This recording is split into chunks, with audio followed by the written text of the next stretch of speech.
This is a guest essay by Adam Hummel, a writer from Toronto currently visiting Israel.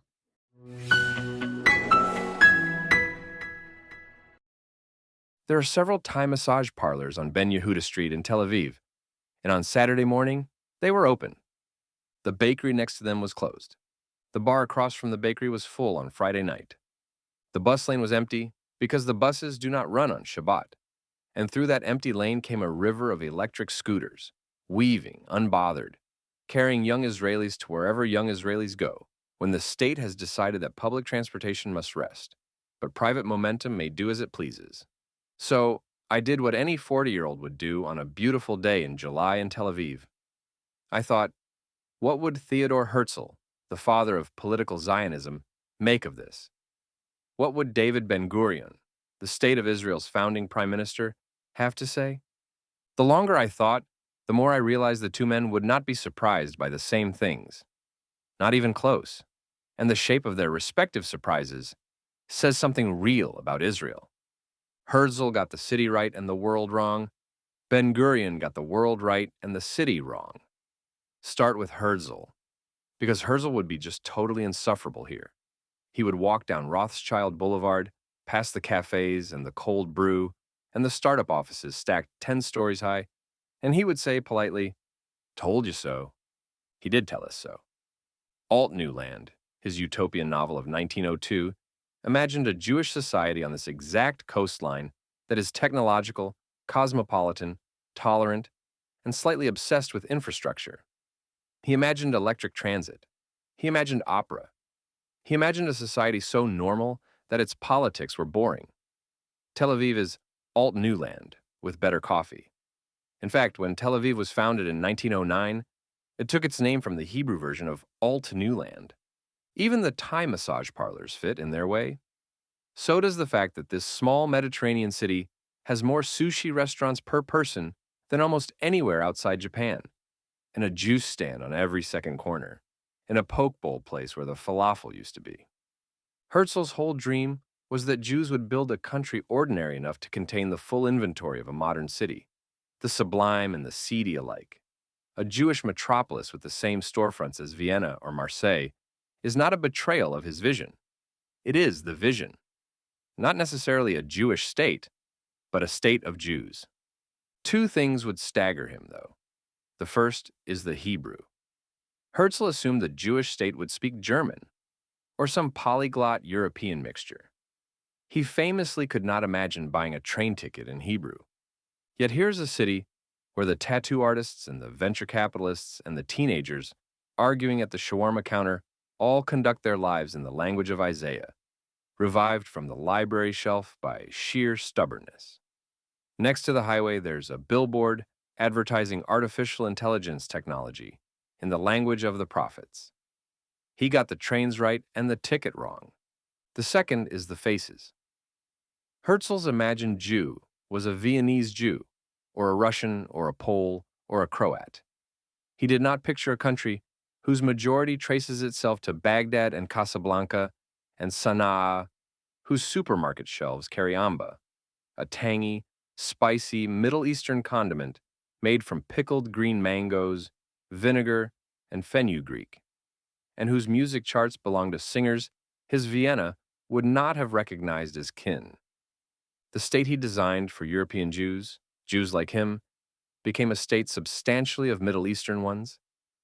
The city is his. The people in it are a plot twist. Then there is Ben-Gurion, who would recognize the world instantly. The soldiers on the train, the IDF reservists' duffel bags, the news alerts, the bomb shelters, the sense that the siege has changed frequencies but never fully ended. He never believed statehood would dissolve Jewish precarity. He believed it would give precarity an address and an army, and on that he was correct, and he would find the evidence everywhere, and he would not be surprised by any of it. I think he would be pretty stunned by the city itself. Ben-Gurion wanted pioneers, austere ones, sunburned ones, socialists draining swamps and reading Plato in the evenings. He moved to a hut in the Negev to personally model that very ethic. And what has his revolution produced? A line outside a French bakery on Dizengoff, made up of beautiful people waiting 20 minutes for croissants topped with pistachios.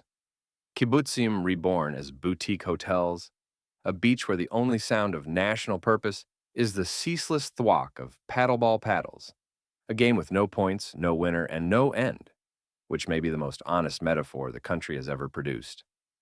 Street cats sunning themselves on the hoods of electric cars, a dog population so dense that the man who once did headstands on this very sand would today be photographed by 6 passers-by walking golden doodles.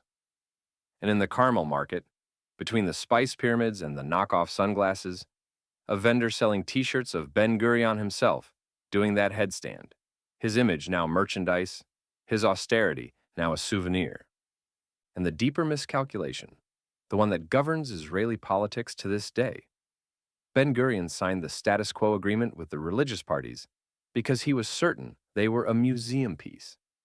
Give the old world its exemptions, he thought, and it will fade within a generation. It did not fade. It grew and organized, and now holds the balance of power in the state he built to outgrow it.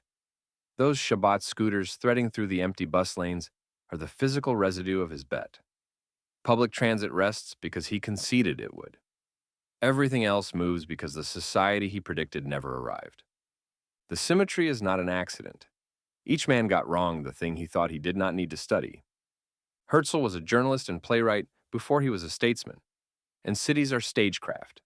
Sets, boulevards, cafe scenes. Things a man can draw.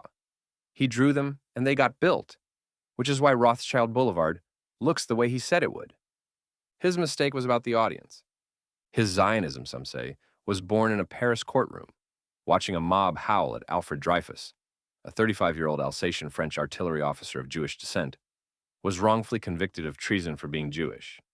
And he concluded that the problem was that of Europe, not that of the Jews.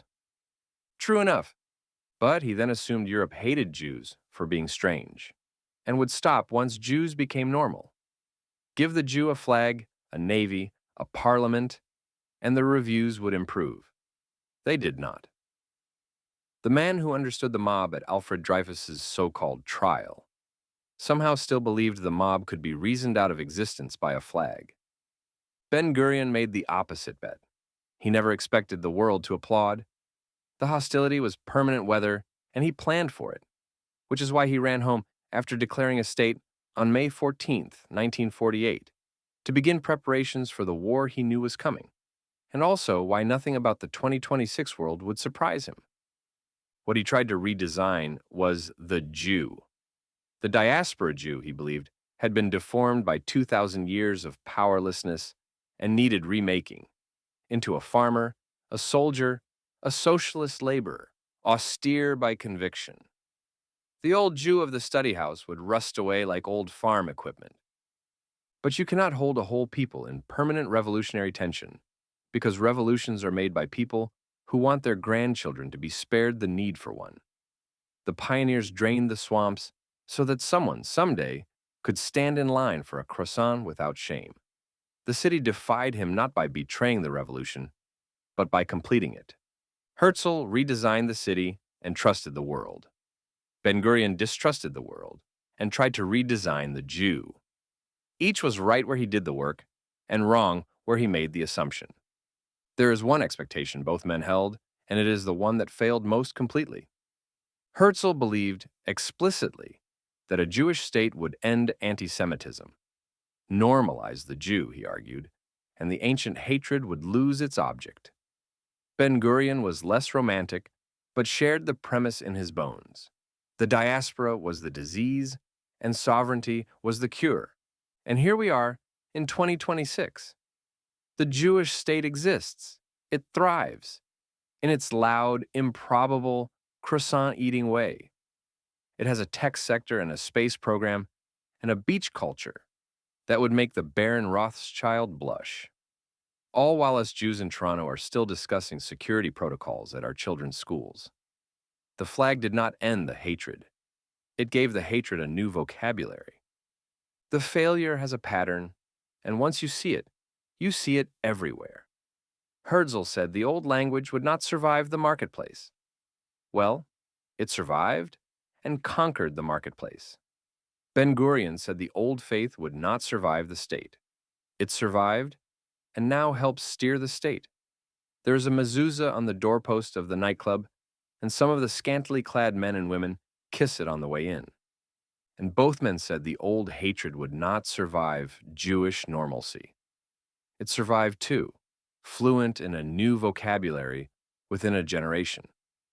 Everything the founders marked for extinction refused to die. The state was an act of will. The country is an act of inheritance. Neither man had a plan B for this. Much of their architecture assumed the problem was Jewish homelessness, and that solving the homelessness would solve the rest. The homelessness is solved. The rest is still here. That is not a reason to think they failed. The city and country currently around me is the most persuasive counterargument to despair that the Jewish people has ever constructed. But it does mean we are living in the chapter they never wrote, working from a blueprint whose final pages are blank. I finished my walk here in Tel Aviv where I started, outside the massage parlor, which was still open, next to the bakery, which was still closed. Somewhere between those two doors is the whole country.